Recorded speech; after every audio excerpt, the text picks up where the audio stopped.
I had no idea what that video was going to be, so I didn't know if I had to wait for a moment or what. So there was that inner voice going, wait, nothing's happened. So I'm thrilled to be here, and this topic in particular is something that I have been passionate about for a long time. In fact, I will say to you that I have spent the better part of the last decade really, I would say obsessed with one question, one core question, and that question is this: why is it that some ideas inside of organizations garner organizational attention and momentum and manifest into innovative successes outside, and yet seemingly equally fit ideas do not? Have you experienced that? Great ideas that are just left idle, like never heard of, never heard in the moment that they're presented. Or worse yet, one person says something, right, and everybody ignores them. 30 seconds later, another person in the room says the same identical thing with one small phrase twist, and everybody thinks, wow, that was really brilliant. Have you experienced it? This is the challenge that I have been studying for now the last decade, and I've got a response for you. About halfway through, I came to a conclusion, and this is after interviewing over 500 leaders across corporate America, asking that core question: why is it that ideas garner attention and manifest into commercial successes and other ones do not? This is what I've concluded. Now, this is going to be profound, so wait for it. It's social. It's social. Fact is, the answer to that question is it depends on what the network is ready to hear and what the network is ready to do. And I want to spend a little bit of time talking about this concept and precisely how do you use it to unleash latent potential inside of organizations. And that's what my focus will be on. From the moment somebody is hired and steps into the organization, how do you truly realize their potential from that point forth? Well, here's a little secret. It's not just about human capital.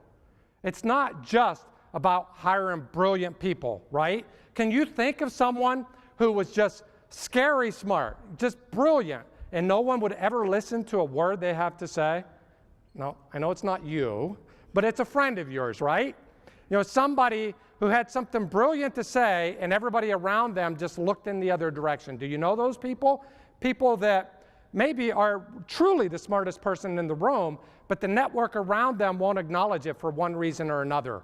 Most notably, they always have to be the smartest person in the room, and they may get marginalized and pushed to the edge of the network. Well, I want to shift gears a bit today, and I want to talk a little bit about social capital. I want to talk about why human capital is equally as critical as it's ever been, but why we need to start thinking about social capital so we can unleash that latent potential inside of organizations and truly leverage the skills of the people that we've hired. And that's where I'll spend some time. But I have a couple questions for you. We're going to have some fun, by the way. It's afternoon. It's the afternoon slot. We're going to have some energy in the room. You're going to stand up, so don't get too comfortable just yet. What do you see? Shout it out. What do you see here? Dots. What else? Lights. Particles. What else? I see waves. I see waves. And I only had to put this slide in here because we had a theoretical physicist here before me, right? So I had to have something to bridge that gap. I wouldn't usually do this. I am an engineer, so I did have to go back to what's the difference between human capital and social capital? It's the difference between particles and waves. It's what Heisenberg called the wave-particle duality. In other words, you can measure one, but you measure one at the expense of the other is the easiest way to think about it, right? Physicists, quantum physics in particular, would tell you that the more precise you measure position of something, the less precise you measure the momentum of it. So then I thought to myself, wait a minute, I'm in a group of HR professionals. Most of you are here because you didn't want to take physics, so I thought I'll just simplify this for you, and I'll use Joan Jett as my illustration. It's a paradox. It's a paradox, and both things exist at the same time. And that's what I really want to impress upon you. We need to think human capital But in the future, we need to think equally as much about social capital and how we get people positioned for success. We think of organizations as the formal entity. We think of them as James is in charge, so we better go get James's opinion, right? We better have a succession plan for James. We better know the competencies that have made James successful. Those are all important conversations and discussions. But we also need to look at how well James is positioned for success.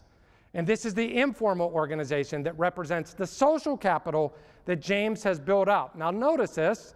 Look at where James is on the network. James is the person that happens to be a guy, in this case, who we're always trying to sell up to. We're always trying to get buy-in from. We're always trying to replicate. We're always trying to build a succession slate for or hire for. And look at where James is on the network day to day. Now, notice another person. Look at Mitchell. So here's Mitchell buried 3 deep inside this organization. So from a human capital standpoint, Mitchell is an average administrator. That's his job title. That's what he does. But from an overall network position standpoint, he's instrumental to the day-to-day decisions of this organization. That's what I'm talking about. It's one thing to hire brilliance. It's another thing to position people to be brilliant inside of organizations, and that's what I want to spend some time talking about the rest of this afternoon. Again, the good news is you can develop this. The good news is you can teach people how to become Mitchells. You can teach them exactly what they need to do to find themselves in the center of that network or whatever other network position they need to be successful. Here's a great illustration of it. So first of all, you get a 35% lift after you've learned about social capital as it relates to performance evaluations. Now, this was done a decade ago, so at this point in time, we still had standard performance evaluations in most organizations, so we can measure this stuff. But Ron Burt, a professor just across the street, literally, from University of Chicago, has done a ton of work in measuring human capital. And the bottom line is social capital, and the people with higher levels of social capital outperform. They also get promoted. 43% more likely to be promoted with higher levels of social capital. And they stay. So you're spending all your time hiring these brilliant people. You've got to get them acclimated into the organization so they can perform, be promoted, and choose to stay from that point forth. And that's exactly what we're trying to do by looking at this new lens of waves inside organizations. So why does this matter to an organization beyond engagement? What drives productivity? You see 4 teams up here. If you see the 2 top teams, one's blue and one's magenta, and then you see red and gray, what do you notice it's the difference between those 2 sets of teams? Anyone?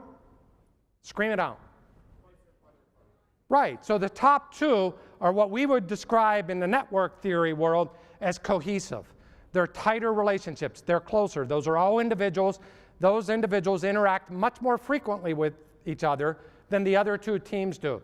Turns out that can actually explain about 37% of the overall operating productivity of this particular facility.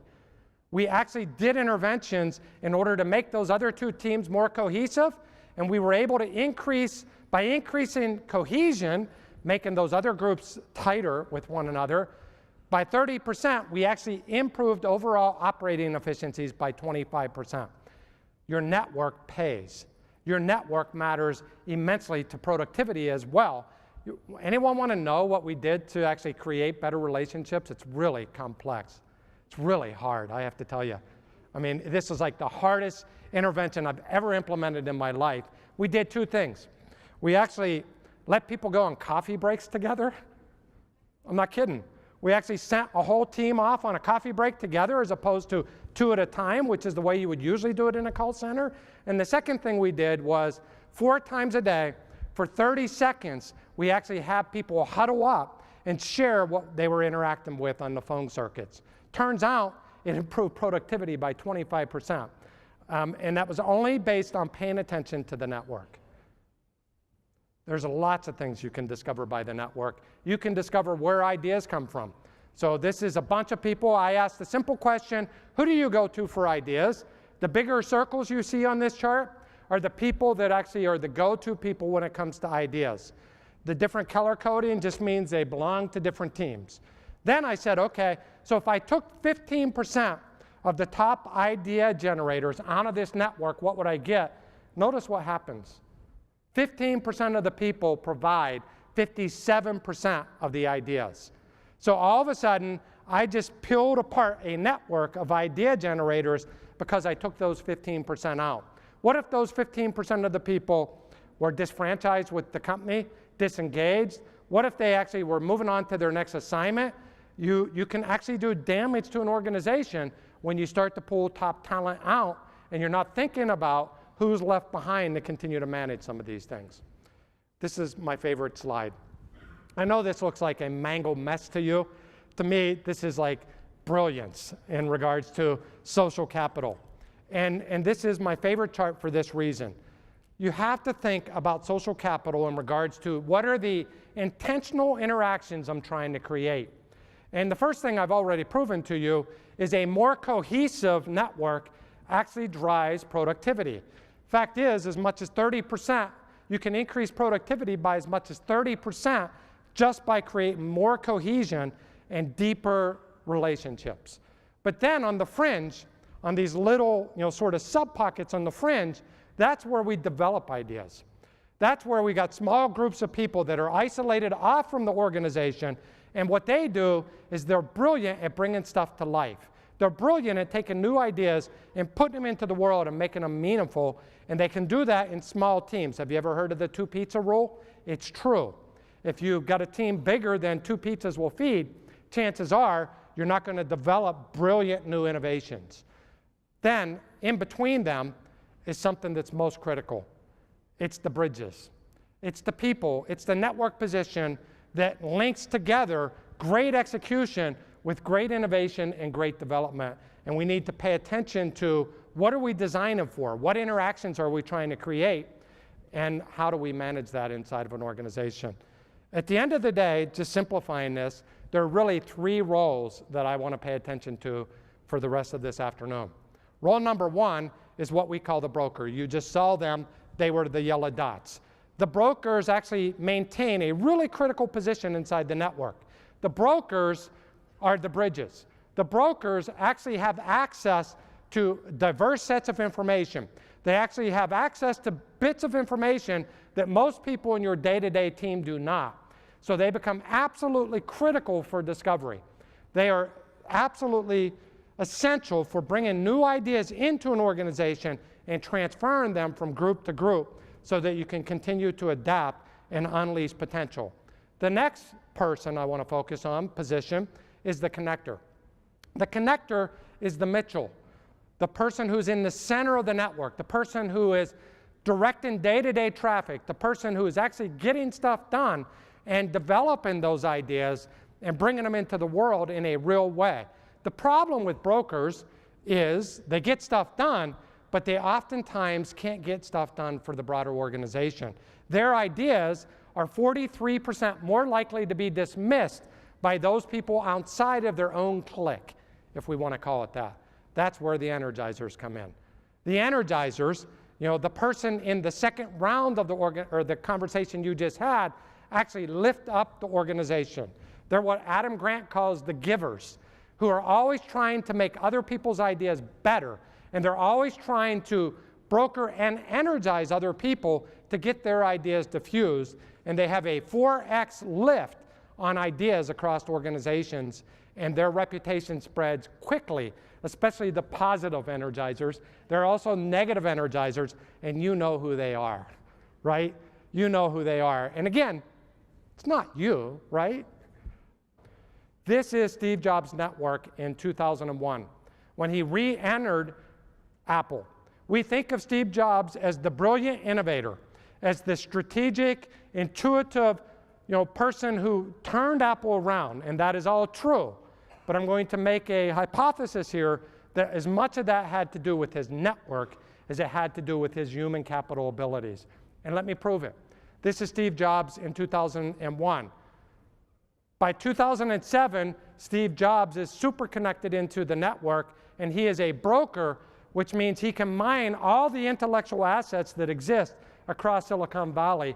By the time he passed away, Steve Jobs was dead center of an entire ecosystem, navigating everything that was happening, having first movers' rights and privileges, paying attention and intuiting what was happening in his network. What made him a brilliant innovator was he was a brilliant broker.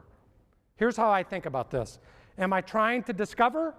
If I'm trying to discover, I want brokers. Am I trying to develop? If I'm trying to develop, I want connectors. Am I trying to diffuse and energize a company? Then I want energizers. And here are a handful of simple rules, principles I'll call them, interaction principles that can help you. You know, the first one is go to the edge. Engage the edges. If you want to discover something new, most likely your day-to-day pocket inside of your organization is redundant. Most likely you're only going to hear about the things that your network is talking about every single day. So go to the edges. Find a broker. Come to a conference like this and go to the edge and discover something new. If you want to actually get something done, don't go ask a leader. Our first propensity when we have a brilliant idea is to go try to influence B. It's the wrong idea. Leaders have a propensity to say no. I don't know if you've noticed that lately, but leaders are predisposed to say no more often than yes. And you can't blame them. They have limited resources, limited time, and limited capacity. Go find a friend. For goodness sakes, you don't even know if your idea is a good idea at this stage. I mean, I don't know about you, but I have 10 brilliant ideas a day, and the next day, at least 9 of them suck, and I haven't shared them with anybody. You know, I know, again, you're not that person. Go share them with a friend. You know, we call that social proof. Validate your idea. Find somebody who you already have social rapport with, share it with them, and then decide, is this something that's even worth pursuing? And if it is, go follow the energy. Go find out what is it about that idea that you like, what is it about that idea that's important to you, and go find a few more friends that can get buzzed up about it, and then something amazing happens. A groundswell occurs. And when that groundswell occurs, you know, what ends up happening is the leader comes and steps in front of the moving parade. Potential is unleashed through the network. Potential is unleashed through social relationships. So if you truly want to position people for brilliant success inside your organization, think particles and waves, and you will also make your organization brilliant in unleashing its potential. Thank you.